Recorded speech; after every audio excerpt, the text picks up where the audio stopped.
LASIK या smile या PRK या सिल्क सभी का नहीं होता।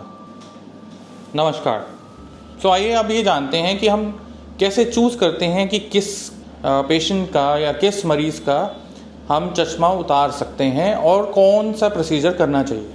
तो सबसे पहला प्री रिक्विजिट बहुत ज़रूरी जो बात है वो ये है कि उसका चश्मे का नंबर स्टेबल होना चाहिए। स्टेबल का मतलब लेस देन 0.5 चेंज एक साल में अगर है तो उसको हम स्टेबल की कैटेगरी में मानते हैं। इसके बाद आता है कि उसकी कॉर्निया की शेप कैसी है। अब वो शेप डिटरमाइन करने के लिए हम सिंपल सा टेस्ट करते हैं जिसको कॉर्नियल टोपोग्राफी कहा जाता है। कॉर्नियल टोपोग्राफी में हम कॉर्निया की शेप डिटेक्ट कर लेते हैं। हम ये रूल आउट कर लेते हैं कहीं उसमें कोई बीमारी तो नहीं है जैसे केराटोकोनस या एक्टेजिया, जो कि बहुत कॉमनली दिख जाती है और उसमें हमें चश्मे उतरवाने के प्रोसीजर को नहीं करना चाहिए।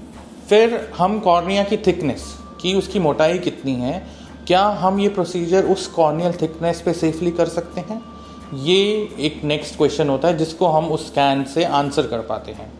फिर आँख में दवा डाल के टेस्ट करते हैं जिसके अंदर हम रेटिना चेक करेंगे, कहीं रेटिना में प्रॉब्लम एरियाज़ तो नहीं है। कई बार रेटिना में प्रॉब्लम एरियाज़ मिलते हैं तो उनको भी ठीक करना होता है। उनको जैसे लैटिस मिल गया या पेरिफेरल रेटिनल डीजनरेशन मिल गया तो उसके अंदर हम लेज़र से उस पार्ट को, उस वीक पार्ट को स्ट्रॉन्ग बनाते हैं।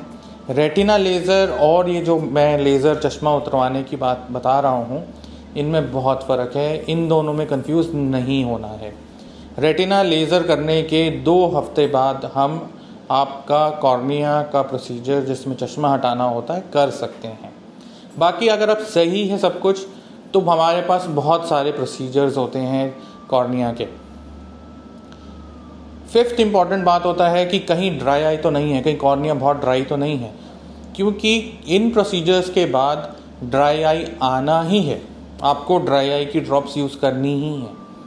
तो इनिशियली क्या होता है, ड्राई आई बढ़ जाएगा फिर वो नीचे आएगा। लेकिन अगर आपको प्रोसीजर से पहले ही ड्राई आई है तो वो ड्राई आई परसिस्ट करेगा।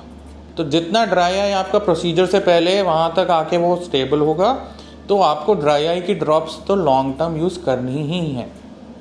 आई होप आपको समझ आ गया कि लेसिक या स्माइल या PRK या सिल्क सभी का नहीं होता। टेस्ट किए जाते हैं, टेस्ट में अगर सब सही आता है तभी हम आपका प्रोसीजर सेफली कर सकते हैं।